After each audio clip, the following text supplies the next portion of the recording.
नमस्कार साथियों, मैथ्स की क्लासेस चल रही है। मैथ्स की क्लास में हमारा टॉपिक है इकाई अंक। तो इकाई अंक के कुछ और क्वेश्चंस को आज हम देखते हैं। देखिए, इकाई अंक से संबंधित हमने बहुत सारे प्रश्न किए। पिछले जो वीडियोस है वहां पर हमने देखा यूनिट डिजिट या इकाई अंक के बारे में। तो आज हमारा प्रश्न है कि 30 की पावर 2928 का सबसे दायां गैर शून्य अंक क्या होगा। सबसे पहली बात तो ये कि अगर आप इस वीडियो को पहली बार देख रहे हैं तो पुराने जो वीडियोस है उनको एक बार देख लीजिए, क्योंकि आपको यहां से चीजें समझ में नहीं आएगी। बहुत सारी मेथड यहां पर लगती है। अगर आप शुरुआत से देखते हैं तो आपको रूल से नियम से समझ में आ जाएंगे। तो मैं शुरुआत में ही ये बात कह देता हूं ताकि आपको बाद वाले जो क्वेश्चन रहे उन्हें समझ में कोई समस्या ना रहे। 30 की पावर 2928 या 2928 का सबसे दायां गैर शून्य अंक क्या होगा, यह हमारे से पूछा गया है। तो यूनिट डिजिट का यह प्रश्न है। अब हम इसे कैसे सोल्व करें। सबसे पहले बात तो ये, जब भी कोई प्रश्न मैथ्स में आपको दिखता है तो आपको ये देखना है कि आखिर ये क्वेश्चन कहना क्या चाह रहा है। ये नहीं कि डायरेक्ट उसे सोल्व करने लगे। यहां पर प्रश्न कहना चाह रहा है कि सबसे दायां गैर शून्य अंक क्या होगा। यानी अगर कोई संख्या है, मान लेते हैं 8200 या 000, कुछ भी मान लेते हैं, तो यहां पर कहने का मतलब है कि जितने भी जीरो हैं इन जीरो से हमें कोई मतलब नहीं है। इस जीरो के बगल वाली जो भी संख्या है इस संख्या से हमें मतलब है, और यही संख्या हमारा सबसे दायां गैर शून्य अंक होगी। यानी हमें सबसे पहले तो जितने भी जीरो आ सकते हैं उन जीरो को अलग हटा देना है, उनसे हमें कोई मतलब नहीं रखना है। इसके बाद वाली संख्या को हमें देखना है, वही हमारा आंसर होगा। तो एक कॉन्सेप्ट तो आपको ये ध्यान रखना है इस प्रकार के क्वेश्चन में। दूसरा, जैसे मान लीजिए 1000 है, तो इस 1000 को कितने तरीके से लिखा जा सकता है। मान लीजिए मैं इस 1000 को लिखता हूं 10 × 100। क्या इसका मतलब भी 1000 होगा। इसी 1000 को मैं लिखता हूं 10 × 10 × 10, यानी 10 का मल्टीप्लाई 10 में करें तो 100 का मल्टीप्लाई 10 में करेंगे तो 1000। कहने का मतलब इस 1000 को चाहे आप 10 × 100 लिखें या 10 × 10 × 10 लिखें, तीनों का मतलब 1000 ही होगा। तो ठीक इस तरीके से जब भी इस प्रकार का प्रश्न आए तो हमें देखना है कि यहां पर कौन सी मेथड लग सकती है। उस मेथड से हमें चीजों को सोल्व करना है। तो मैंने देखा साहब कि 30 की पावर 2928 ये हमारा प्रश्न है, और इस प्रश्न में पूछा गया है सबसे दायां गैर शून्य अंक। तो मैं क्यों ना पहले ही इस क्वेश्चन में जितने भी जीरो आ सकते हैं उस डिजिट को, उन अंकों को पहले ही बाहर कर दूं। तो मैंने देखा कि यहां पर लिखा हुआ है 30। तो क्या मैं इस 30 को लिख सकता हूं 3 × 10, या तो हम इसे 30 ही रहने दें, या इसे हम लिख लें 30 × 10, यानी 3 × 10 करेंगे तो भी 30 होगा, और 30 को डायरेक्ट लिखेंगे तो भी 30 होगा। तो मैंने देखा साहब कि 30 को अगर मैं 3 × 10 लिखता हूं तो भी कोई फर्क नहीं पड़ता। और जब हम इस तरीके से चीजों को लिखते हैं तो पावर सभी पर सेम रहेगी, यानी 2928 और 2928। अब आप एक बार समझने का प्रयास कीजिए। जब मैं इस वाली डिजिट को सोल्व करूंगा तो स्वाभाविक सी बात है यहां पर 0 0 0 0, यानी बहुत सारे जीरो आने हैं। और हमसे पूछा गया है सबसे दायां गैर शून्य अंक, यानी हमें शून्य लेना नहीं है। जब इस संख्या को सोल्व करने पर जीरो ही आएगा तो हम इसको सोल्व नहीं करेंगे। क्यों? क्योंकि हमें इसके बगल वाली संख्या से मतलब है। तो साहब हम इसे छोड़ देते हैं, हम सोल्व करेंगे 3 की पावर 2928 को। तो यहां पर फिर से वही मेथड काम आ जाएगी जो हमने पुराने क्वेश्चन में देखा कि 3 की पावर 2928 है, तो हमें लास्ट की 2 डिजिट को लेना है और उसमें 4 से भाग देना है। 4 से भाग क्यों दे रहे हैं, हमने पुराने क्वेश्चन में देखा। तो हमने ले लिया 3 की पावर 28। 3 की पावर 28 में अगर मैं 4 से भाग देता हूं तो 4 से भाग देने पर भाग पूरा चले जाएगा, 4 सते 28, यानी 28 में 4 से भाग देने पर पूरा भाग चला जाएगा, 4 सते 28। तो यहां पर 0 शेषफल रहेगा। जब शेषफल 0 बचता है तो हम उसके स्थान पर 4 लिखते हैं, यानी 3 की पावर 4। कहने का मतलब अगर शेषफल 0 आता है तो हम 0 न लिखकर उसके स्थान पर 4 लिखते हैं।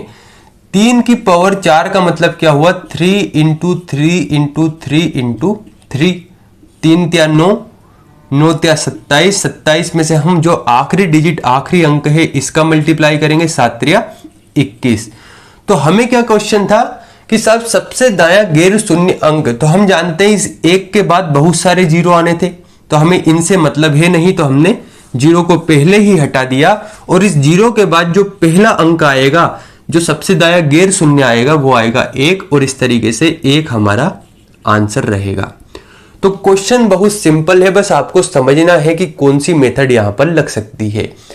तो जैसे मान लीजिए 30 की जगह पर होता है 40, तो हम इसे 4 इंटू कर देते, ठीक है, 4 इंटू 10। 50 तो 5 इंटू 10, ठीक है। अगर ये मान लेते 500 होता तो हम इसे कर देते 5 इंटू 100। यानी सिंपल सी चीज है, बस हमें समझना है कि आखिर मेथड क्या लग रही है। एक बार और मैं आपको बतला देता हूं कि 30 की पावर 2928 का सबसे दायां गैर शून्य अंक क्या होगा।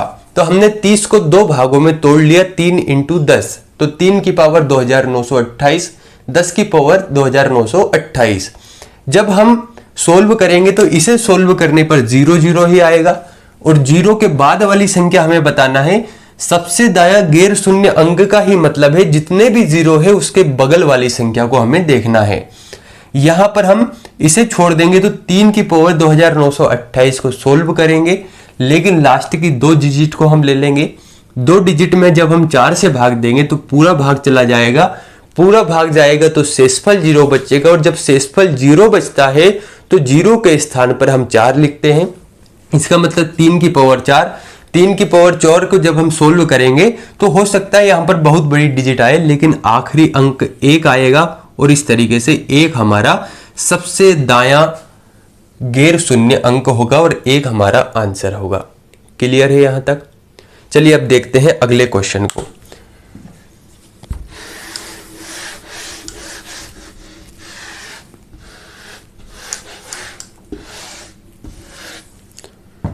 प्रश्न है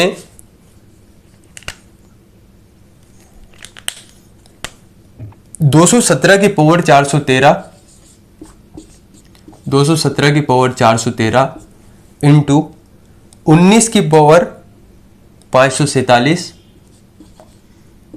19 की पावर 547 इंटू 414 की पावर 624, 414 की पावर 414 की पावर 624 इंटू 342 की पावर 812, 342 की पावर 812। ये प्रश्न है और इसका हमें इकाई अंक यूनिट डिजिट बतलाना है, ठीक है। तो हमने देखा कि हमसे प्रश्न पूछा गया है और प्रश्न में बहुत जगह मल्टीप्लाई है और उसकी घात है। तो हम यहां पर क्या करेंगे, सबसे पहले हम देखते हैं क्या इसमें कोई दूसरी मेथड लग सकती है। तो हमने देखा कहीं पर भी इसमें कोई ऐसा अंक नहीं है जिससे हम दूसरी मेथड लगाएं। तो हमने देखा कि जब दूसरी मेथड इसमें नहीं लग सकती तो हम इसे सोल्व करते हैं। जब हम इसे सोल्व करेंगे तो हमारे लिए तो किसी भी संख्या का आखिरी अंक यानी 7 और लास्ट 2 डिजिट 13, तो 7 की घात 13 में हम भाग देंगे 4 से, इंटू 9 की घात 47 में भाग देंगे 4 से, इंटू 4 की घात 24 में भाग देंगे 4 से, इंटू 2 की घात 12 में भाग देंगे 4 से। अब जो पहली बार इस वीडियो को देख रहे हैं उन्हें यह समझ नहीं आ रहा कि सर 4 से भाग क्यों देके, तो इसलिए आप पहले पुराने वीडियो को देख लीजिए, आपको चीजें स्पष्ट हो जाएगी। जब 7 की घात 13 में यानी 13 में जब हम 4 से भाग देंगे तो 4 तिहा 12, 12 तक भाग जाएगा और शेषफल 1 बचेगा। इसका मतलब शेषफल 1 है तो 7 की घात 1 इंटू, जब हम 47 में 4 से भाग देंगे तो 4 एकम 4 4 में चला जाएगा, यहां पर 4 एकम 4 यानी 44 तक भाग जाएगा। शेषफल यहां पर 3 बचेगा, 9 की पावर 3 इंटू 4 की घात 24 में पूरा पूरा भाग चला जाएगा और भाग पूरा जाने से शेषफल 0 बचेगा। तो 0 को हम 0 ना लिखकर 4 की घात 4 लिखेंगे, इंटू 2 की घात 12 यानी 12 में पूरा भाग चला जाएगा 4 से, और 4 से पूरा भाग जाने से 0 बचेगा। इसका मतलब इसे हम 0 न लिखकर 4 लिखेंगे। अब हम इसे सोल्व कर लेते हैं। 7 की पावर 1 का मतलब होता है 7। 9 की पावर 3 को अगर हम सोल्व करें 9 इंटू 9 इंटू 9, तो देखिए 9 9 81, 81। 81 में इस 1 का मल्टीप्लाई 9 में कर देते हैं, तो यहां पर 1 का मल्टीप्लाई 9 में करेंगे तो 9 इंटू 4 की पावर 4 का मतलब क्या है 4 इंटू 4 इंटू 4 इंटू 4, 4 चुक 16। फिर इस 6 का 4 में करेंगे 6 चुक 24, इस 4 का 4 में करेंगे 4 चुक 16, तो 16 में हमें लास्ट डिजिट लेना है, इसका मतलब 6 इंटू 2 की पावर 4 का मतलब क्या है 2 into 2 into 2 into 2, 2 Doon 4, 4 Doon 8, 8 Doon 16। 16 में लास्ट डिजिट हमें लेना है यानी 6। इसे सोल्व कर लीजिए तो 7 नमा की 63, 63, इसमें लास्ट डिजिट ले लीजिए 3 छंग 18, 18 का लास्ट डिजिट 8, 8 छंग 48, 48। तो 48 तो हमारा आंसर होगा नहीं, लास्ट डिजिट हमारा आंसर होगा। इस तरीके से 8 इसका यूनिट डिजिट होगा, 8 इसका आंसर होगा। कहने का मतलब 8 के पहले बहुत सारी संख्याएं आएगी, लेकिन यह 100% श्योर है कि इस क्वेश्चन में अंतिम संख्या 8 होगी। इस तरीके से 8 इसका यूनिट डिजिट होगा, इसका इकाई अंक होगा। तो क्वेश्चन को आप समझ गए। जब भी ऐसा प्रश्न दिखे तो हमें उसके लास्ट अंक को लेना है और उसकी जो पावर है उसमें 4 से भाग देना है। 4 से भाग देने पर उसे सोल्व कर लेना है, आंसर हमारा आ जाएगा। चलिए अगले प्रश्न को देखते हैं।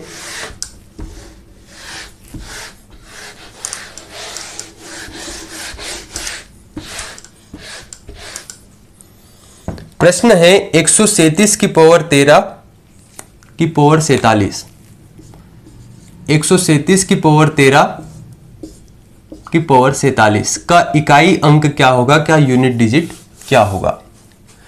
जब इस प्रकार का क्वेश्चन आए तो ये तो हमारा नया प्रश्न है, अभी तक ऐसा प्रश्न हमने सोल्व नहीं किया। पहले आप इस प्रश्न को समझने का प्रयास कीजिए। इस प्रश्न का मतलब है कि ये जो 13 और 47 है, पहले इनका मल्टीप्लाई होगा, मल्टीप्लाई होने के बाद जो पावर आएगी वो 137 पर चढ़ जाएगी। 137 पर जो भी पावर आएगी बस उसे हमें पुरानी मेथड से सोल्व कर लेना है। तो सबसे पहले हम अगर 13 का मल्टीप्लाई 47 में करते हैं तो 7 3 21, 21 का एक हासिल 2, 7 एकम 7, 4 3 12, 7 2 9 2 11 और एक 2। तो यहां पर एक 4 एकम 4, 4 और 2 6, 611 मल्टीप्लाई करने पर आएगा। आपको लग रहा होगा कि सर ये आपने मल्टीप्लाई किससे किया। ये एक ट्रिक होती है, 2 जो डिजिट होती है, 2 जो अंक वाली संख्या होती है उनके मल्टीप्लाई की। हम जब कैलकुलेशन ट्रिक पढ़ेंगे वहां पर मैं इसे बताऊंगा कि किस तरीके से मल्टीप्लाई किया जाता है। खैर 13 इंटू 47 यानी जब हम करेंगे तो 137 की पावर क्या आ जाएगा, इन दोनों के मल्टीप्लाई करने से 611। ये हमने लिखा साहब 611। 611 में हम वही पुरानी ट्रिक अगर अपनाएंगे तो हमें ले लेना है यहां पर 7, 7 की पावर 11, यानी इसमें हमें 4 से भाग देना है। जब 7 की पावर 11 में 4 से भाग देंगे तो 8 तक भाग चला जाएगा, 3 शेषफल बचेगा। इसका मतलब 7 की पावर 3। 7 की पावर 3 का मतलब होता है 7 इंटू 7 इंटू 7, 7 7 49, 49। 9 का 7 में मल्टीप्लाई करेंगे तो 9 7 63, 63। तो 63 यहां पर देखने को मिला। इस 63 में हमें देखना है लास्ट डिजिट कौन सा है, लास्ट डिजिट हमारा 3 है। इस तरीके से इसका आंसर हो जाएगा 3। कहने का मतलब इस क्वेश्चन को सोल्व करने पर कुछ भी संख्याएं, लेकिन इसका इकाई अंक 3 ही आएगा और इस तरीके से 3 इसका आंसर होगा। तो एक तो ये ट्रिक है इस क्वेश्चन को करने की। दूसरा मैं इसे बहुत सिंपल ट्रिक बताता हूं, अगर आपको क्वेश्चन को सोल्व करना है। उसे कहते हैं हम शेषफल प्रमेय। शेषफल प्रमेय। जब भी ऐसा प्रश्न आप देखिए, अगर आपके पास समय कम है तो आप शेषफल प्रमेय लगाकर उस क्वेश्चन को सोल्व कर सकते हैं। शेषफल प्रमेय क्या कहता है, शेषफल प्रमेय का मतलब है रिमाइंडर थ्योरम। ठीक है, शेषफल प्रमेय का मतलब है ये जो दोनों घात है, इन दोनों घात में 4 से भाग दे दीजिए। तो 13 है, 13 इंटू 47 अपॉन 4। जो भी आंसर आएगा उसे हम देखते हैं। तो 4 से अगर मैं 13 में भाग दूं तो 12 तक भाग चला जाता है, शेषफल बचता है 1, तो यहां पर हमने लिखा 1। 4 में अगर मैं 47 से भाग दूं तो 44 तक भाग चला जाएगा, शेषफल बचेगा 3, तो 1 इंटू 3। इसका मतलब 1 का 3 में मल्टीप्लाई करेंगे तो 3। तो इस 3 को हमें कहां पर लिखना है, इस 3 को हम इस लास्ट डिजिट पर लिख देंगे, 7 की पावर 3। 7 की पावर 3 अभी हमने देखा था, यहां पर ये आ गया। 7 की पावर 3 को जब हम सोल्व करेंगे तो लास्ट डिजिट आएगा 3, और 3 हमारा इकाई अंक होगा, यूनिट डिजिट होगा। तो साथियों, ये रहे हमारे इकाई अंक से संबंधित कुछ महत्वपूर्ण प्रश्न। अगले वीडियो में लगभग 1 या 2 वीडियो और रहने हैं जिसमें हम इकाई अंक यानी यूनिट डिजिट को पढ़ेंगे। उसके बाद एक हम नया टॉपिक शुरू करेंगे। धन्यवाद।